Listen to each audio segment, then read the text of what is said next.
Welcome to the Lurple Grand Casino. We have countless female humans in skimpy outfits, ton of big guys as game presenters, and of course our Grand Guru.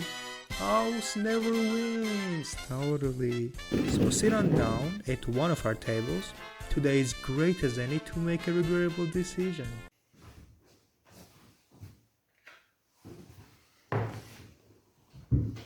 I'm a big fan of card games like Joker, Blackjack, Poker, and personally my favorite, durak. Durak can be played between 2 people, or 3, or even 4. Here's a simple synopsis of its rules. Durak is played with 36 cards. The ranking of these cards is as follows. 6s are the lowest ranking cards and the aces are the highest. At the start of the game, each of the players are dealt 6 cards. Then the next card is flipped over and placed under the remaining deck of cards. This suit is a trump suit of this round. The player who has the lowest ranking trump card begins the round. They attack the player next to them, going clockwise. The opponent either defends themselves or picks up the card. During the attacking phase, every player on the table can chime in by adding another card to the attack as long as the card they play has already been placed on the table. If you successfully defend yourself, those cards exit the game. After the attack is over, every player refills their hand until they once more have 6 cards. And now the previous round's defender transitions into being the next round's attacker. If you don't defend and rather just pick up the attacked cards, you skip your turn. And also,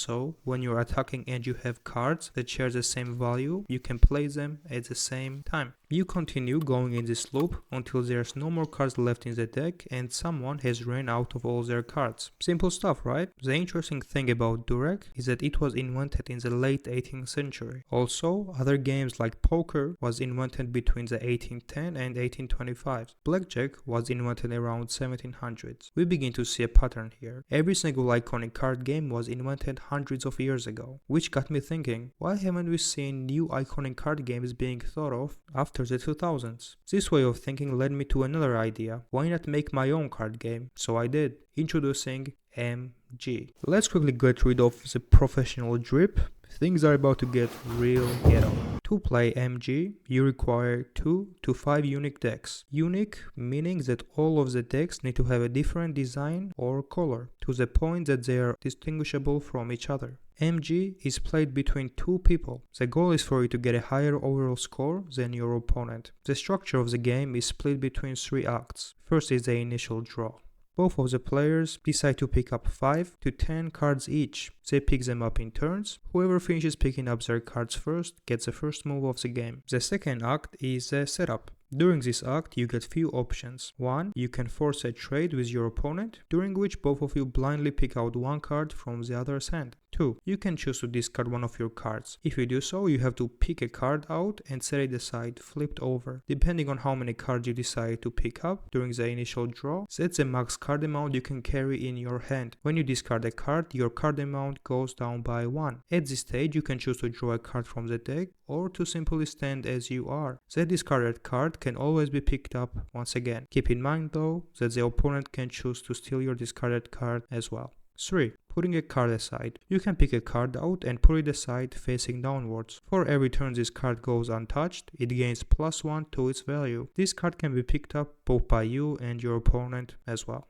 This wraps up the second act. Now once you're satisfied with your cards, you can announce it to your opponent. Once both of you are satisfied, you officially go into the third, the lining up act. In this act, you both take turns placing cards down one by one in a horizontal line until both of you run out of cards. For you to understand this act, we have to first discuss card values. Every single card has a default value. Jokers are a 0, aces 1, 2 through 10, same value as the card's numbers. Jacks 11, queens 12, and kings are 13. Now back to the third act. The rules. Number 1. If you place 4 cards from the same deck with the same value, the sum of their values gets doubled. So let's say you place 4 4s. Then you don't just get 16 but rather 16 times 2, 32.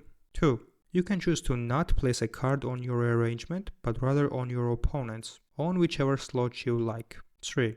Following up number 2, each of the players get 1 refuse move. If an enemy decides to place their card on your line, you can refuse it, forcing them to place that very card on their line. 4. Stripping this one straight from durak. If you have cards with the same value, you can place them all at once. 5. The purpose of the Joker card. If the Joker card is placed down on your line, every single card to the left of it turn to 0, and to the right of it gain +1 of value.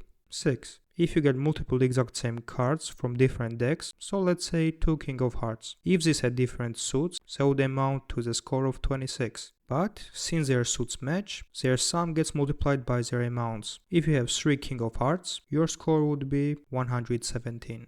And now the final rule for now, number 8. Once you place all of your cards, you can choose to randomly add one card to your lineup, to the left or to the right, either from the top or the bottom of the deck. And finally, you all probably wondered the most about this. The name MCCG is an acronym for Most Complex Card Game. I threw the 2 silent C's in there, only to make the name that much more needlessly complicated. You guys might say, this isn't complex at all, and you know what? I welcome that perspective. If it's not complex enough, why don't you leave your ideas in the comments of what new rule I should add to make MG that much more difficult to comprehend. You've also probably seen the part 1 in the title. I'm a game developer YouTuber, so it just wouldn't make any sense for me to not turn my card game into a video game. That's all for part 2. Adios, amigos. Drink 3 Long Island iced teas. La biblioteca. But your buddy's worse off when he throws you his car keys. Blue lights are blinking 4 o'clock in the morning. State trooper makes you wish that you'd never been born. Better call Saul. Better call Saul.